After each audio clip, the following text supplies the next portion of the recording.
কর্মসূচি নিয়েছিলাম। আমাদের প্রতিনিধিরা ডিওপো সাহেবের সঙ্গে কথা বলেছেন এবং জেলার যে ফরেস্ট কনজারভেটিভ অফিসার আছেন উনিও আজকে উপস্থিত ছিলেন। আমরা তাদের মুখ থেকে যা শুনেছি, আমরা তাদের মুখ থেকে যা জেনেছি, সেটা কিন্তু কখনোই আমাদের আন্দোলন বা আমাদের এই লড়াইকে যে এখানেই শেষ হবে বা এখানেই আমাদের অধিকার প্রতিষ্ঠা হবে সেটা কখনোই ইঙ্গিত করে না।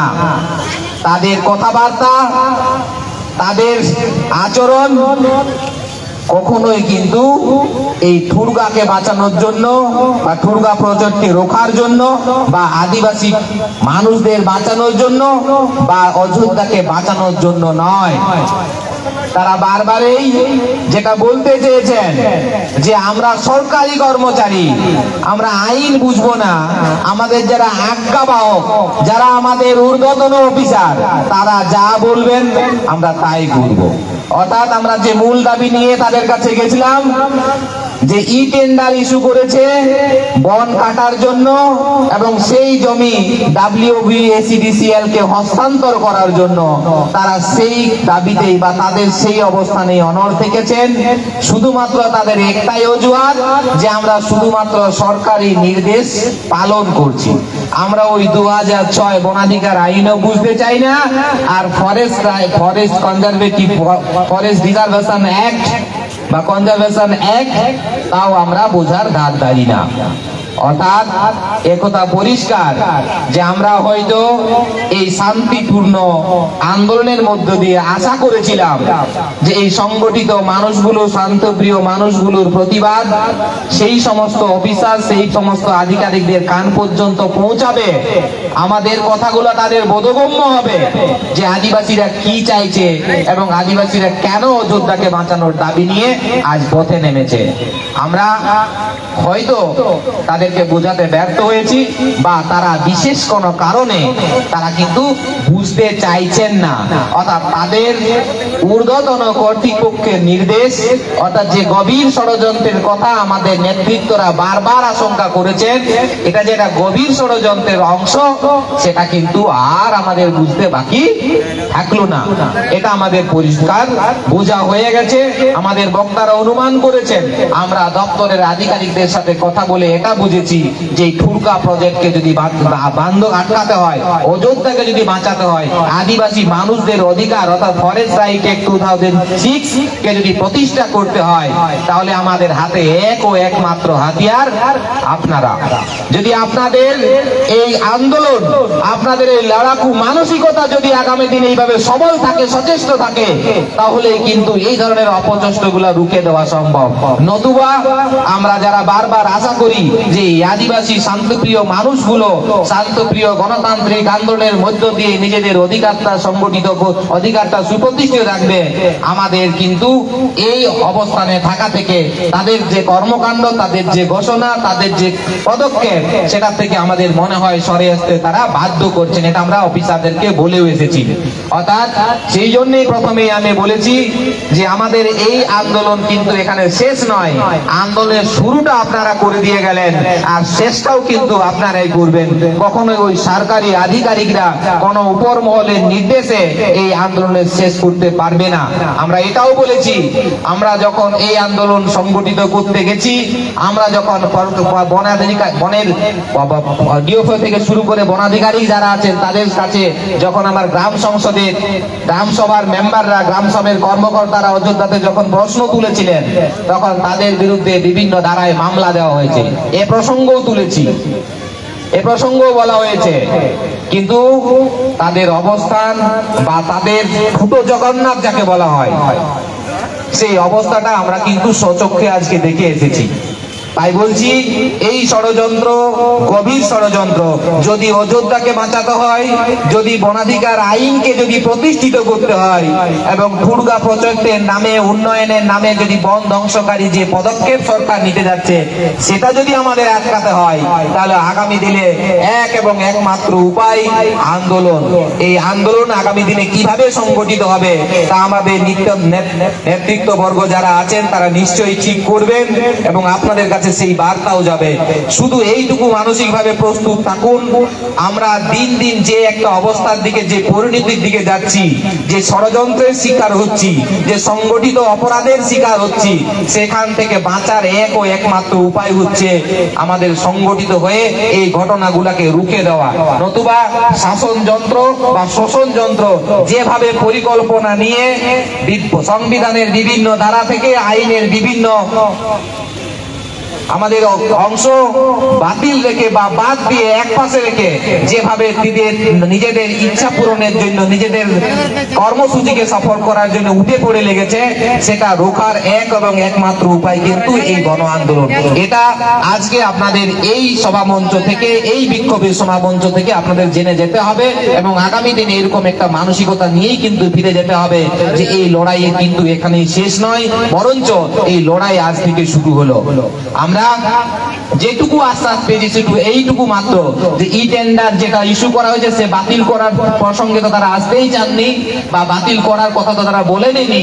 শুধুমাত্র এইটুকু প্রতিশ্রুতি আমরা পেয়েছি, সেটাও অনেক জোরাজুরির পরে, যে আমরা যে ডিমান্ডটা করেছি, আমরা যে দাবিটা করেছি, যদি মনে হয় আপনাদের কোথাও যে ইললিগাল বা বেআইনি, তাহলে আমাদের ব্যাখ্যা করুন যে 2006 বনাধিকার আইনকে সামনে রেখে এই ঠুরগা প্রজেক্টকে বানাতে গিয়ে যে পদক্ষেপগুলো নেওয়া হয়েছে সেগুলো যে বেআইনি, সেগুলো যে অবৈধ, সেটা যে আমরা বলেছি, সেটা কি আমরা অবৈধভাবে বা বেআইনি ভাবে বলছি?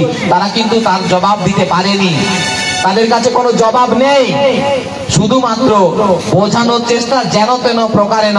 ওই যে কিছুদিন আগে নকুল বাবু বলছিলেন যে আমাদের ওই এলাকার কিছু মানুষকে, সেই এলাকার সাধারণ মানুষকে ভুলিয়ে ফুসলিয়ে কোথাও কম্বল বিতরণ, কোথাও ফ্রি ট্রিটমেন্ট ক্যাম্প করে আমাদের মানুষকে কিন্তু কিভাবে বিপথে পরিচালিত করা হয়, এই বৃহত্তর আন্দোলন যেটা সংগঠিত হয়েছে সেটা যাতে না সংগঠিত করি, তারও কিন্তু একটা ষড়যন্ত্র রচিত হয়েছে। এটাও আজকে পরিষ্কার হয়েছে। তাই বলবো আমাদের এইগুলো সম্বন্ধে শুধু নেতৃত্ব আজ ওয়াকিবহাল থাকলে হবে না।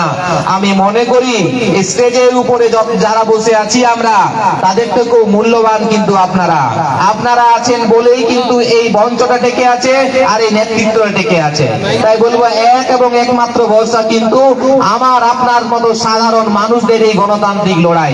তাই এই লড়াইটাই সফল হতে গেলে নেতৃত্বের সঙ্গে সঙ্গে আমাদের প্রত্যেকটা সাধারণ মানুষকেও সচেতন হতে হবে। যারা আজকে এই আন্দোলনে সামিল হয়েছেন তারা এই দায়িত্বটা নিয়ে যাবেন, এই দায়িত্বটা বুঝে নিবেন যে আমাদের এই লড়াই কিন্তু শেষ হলো না। এই লড়াইয়ের দায়িত্বটা যেমন অনেকের বোঝা, অনেকের দায়িত্ব কাঁধে নিয়ে আপনি এখানে এসে পৌঁছেছিলেন, আপনার সেই কাঁধের বোঝা গ্রামের পাড়ার প্রত্যেকটা আদিবাসী ভাই বোনের ঘরে পৌঁছে দিবেন যে আমাদের লড়াইটা আমরা শুরু করে এলাম, শেষ করব আমরা সবাই মিলে।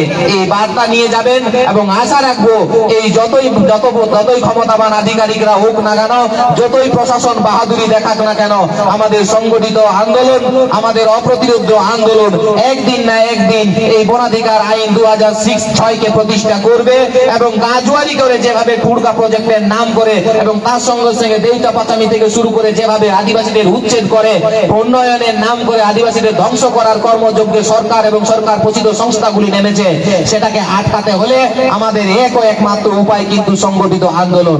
তাই বন্ধুগণ, শুধু এইটুকু আবার পুনরায় স্মরণ করিয়ে দেব যে আজকে আমরা যে আন্দোলন সংগঠিত করেছি, এই আন্দোলন কিন্তু শেষ নয়, এই আন্দোলন কিন্তু শুরু হলো।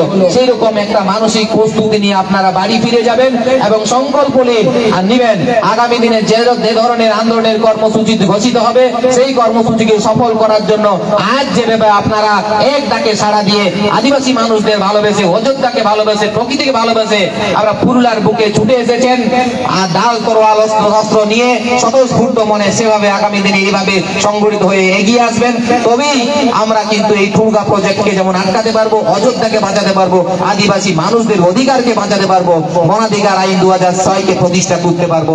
নতুবা আমরা কিন্তু এইভাবে শুধুমাত্র কয়েকজন নেতা নেত্রী ভাষণ শুনে বাড়ি ফিরে যদি যাই তাহলে কোথাও না কোথাও আমরা ভুল করবো। তাই প্রত্যেকটা মানুষকে বলবো আপনারা এই প্রত্যেকটা ঘটনা সম্পর্কে সচেতন হবে। হবেন।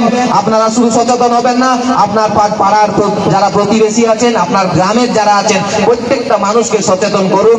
কারণ যেভাবে আজকে প্রশাসন থেকে শুরু করে প্রশাসনিক আধিকারিকরা একটার পর একটা ইস্যু বা একটা বিষয় তুলে আনছেন, যার ফলে শুধুমাত্র আদিবাসী আন্দোলনের মানুষগুলোকে এই দিনের পর দিন দেখবেন বিভিন্ন আন্দোলন সংগঠিত করার জন্য বিভিন্ন জায়গায় ভিড় করতে হচ্ছে। আমরা কি শুধুমাত্র এই একটার পর একটা নির্দেশিকা জারি হবে বেআইনি ভাবে, আর আদিবাসী মানুষরা কি এইভাবে বিভিন্ন ডিএফও এর কাছে একবার ডিএম এর কাছে একবার আরো কোনো আধিকারিকের অফিস গিয়ে ঘেরাও করতে থাকবে? বছরের পর দিনের পর দিন কি এভাবেই চলতে থাকবে?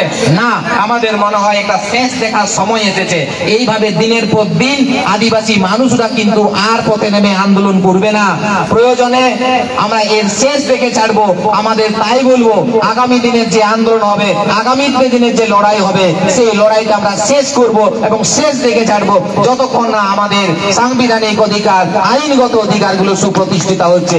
এই কটি কথা বলে এবং এই শপথ বাক্যটা নিয়ে, এই শপথ নিয়ে আপনারা বাড়ি ফিরে যাবেন যে আমরা আমাদের কোনো নেতা নয়, কোনো নেত্রী নয়, কোনো সংগঠন নয়, আপনারা সাধারণ মানুষ যদি ঐক্যবদ্ধ থাকেন তাহলেই আমাদের অধিকার সুপ্রতিষ্ঠিত হবে। এই বিশ্বাসটুকু, এই ভরসাটুকু নিজেদের উপর রাখবেন। কোনো নেতৃত্বের উপর রাখতে পারুন বা নাই পারুন, কোনো প্রশাসনের উপর রাখতে পারুন বা নাই পারুন, যদি নিজেদের উপর আমরা এই বিশ্বাসটুকু রাখতে পারি যে আমরা আদিবাসী মানুষরা, আমরা প্রকৃতি প্রেমী মানুষরা, আমরা বুঝি অধিকার কাকে বলে, আদিবাসীর অধিকার কাকে বলে, প্রকৃতি প্রেম কাকে বলে, সেটা আমরা বুঝি। কেউ যদি আমাদের বোঝাতে আসে, সেই বোঝানো আমরা বুঝবো না। আমরা যদি এই চেতনা, এই মূল্যবোধ, এই দায়িত্ববোধ যদি আমরা থাকে, তাহলেই কিন্তু এই লড়াইটা জিততে পারবো। এই কয়েক গুটি কথা বলে আপনাদের আবারও সংগ্রামী অভিনন্দন জানিয়ে, হুলসাই জোহার জানিয়ে আমার বক্তব্য শেষ করছি। ধন্যবাদ সকলকে। আদিবাসী